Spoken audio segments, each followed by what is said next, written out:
ನಾನು ಈ ಕ್ರಾಫ್ಟ್ ನೋಡಿದ ತಕ್ಷಣ ಇಂಡಿಯನ್ ನ್ಯಾಷನಲ್ ಬರ್ಡ್‌ಗೆ ಬರೀ ಪಿಕಾಕ್ ಮಾತ್ರ ಚಾಯ್ಸ್ ಇತ್ತಾ? ಇಲ್ಲ ಬೇರೆ ಬರ್ಡ್ಸು ಲಿಸ್ಟಲ್ಲಿತ್ತಾ ಅಂತ ಚೆಕ್ ಮಾಡಿದೆ.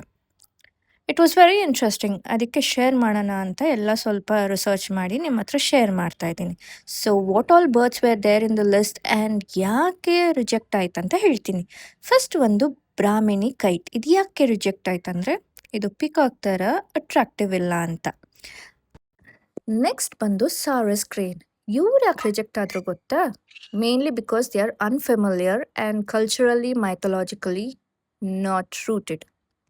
ಪ್ಯಾರೆಟ್ ಅದರ ಲಿಸ್ಟಲ್ಲಿಲ್ಲ, ಬಟ್ ಫ್ಯೂ ಕಡೆ ಮೆನ್ಷನ್ ಆಗಿತ್ತು.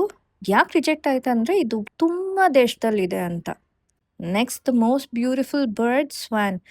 ಇದು ಯಾಕೆ ರಿಜೆಕ್ಟ್ ಆಯ್ತು ಅಂದರೆ ನೀವೇ ತಲೆ ಕೆಡಿಸ್ಕೊತೀರ. ಯಾಕಂದರೆ ಇದನ್ನು ಸ್ವಾನ್ ಅಂತ ಯಾರು ಕರೆಯಲ್ಲ, ಎಲ್ಲ ಡಕ್ಕಿಗೆ ಹೋಲಿಸ್ಬಿಡ್ತಾರೆ ಅಂತ ರಿಜೆಕ್ಟ್ ಆಯಿತು.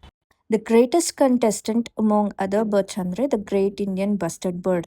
ಸಲೀಂ ಅಲಿ ಅವ್ರನ್ನ ಇದನ್ನ ಸ್ಟ್ರಾಂಗಾಗಿ ರೆಕಮೆಂಡ್ ಮಾಡಿದ್ರು. ಆದರೆ ಯಾಕೆ ರಿಜೆಕ್ಟ್ ಆಯ್ತು ಅಂದರೆ ಜನ ಬಸ್ಟರ್ಡ್ ಅನ್ನೋದ ಬಾಸ್ಟರ್ಡ್ ಅಂದ್ಬಿಡ್ತಾರೆ ಅಂದ್ಬಿಟ್ಟು ಮಿಸ್ಪ್ರೊನೌನ್ಸ್ ಮಾಡ್ತಾರಂತ ರಿಜೆಕ್ಟ್ ಆಯಿತು. And the winner is the Indian pea fowl. Pea fowl peacock ಅಲ್ವಾ ಅಂತ ಕೇಳ್ಬೋದು. ಗಂಡಿಗೆ ನಾವು ನವಿಲ್ ಅಂತೀರಿ, ಹೆಣ್ಣಿಗೆ ಮಯೂರಿ ಅಂತೀರಿ. ಹಾಗೆ ಇಂಗ್ಲೀಷಲ್ಲಿ ಪಿಕಾಕ್ ಅಂತ ಕರಿತೀರಿ, ಹೆಣ್ಣಿಗೆ ಪೀಹೆನ್ ಅಂತ ಕರಿತೀರಿ. ಇಂಡಿಯನ್ ಬೋರ್ಡು ನ್ಯಾಷನಲ್ ಬರ್ಡ್ ಅಂತ ಸೆಲೆಕ್ಟ್ ಮಾಡಿದ್ದು ದ ಇಂಡಿಯನ್ ಪೀ ಫೌಲ್ ಅಂತ ಫ್ಯಾಮಿಲಿಯಾಗಿ ಅವ್ರು ಸೆಲೆಕ್ಟ್ ಮಾಡಿದ್ರು. ಆದರೆ ನಾವು ಕ್ಯಾಶುವಲ್ ಆಗಿ ಹೇಳಿ ಹೇಳಿ ಪಿಕಾಕ್ ಪಿಕಾಕ್ ಅಂತ ಹೇಳಿ ನಾವು it has become peacock. Pea fowl correct, peacock correct.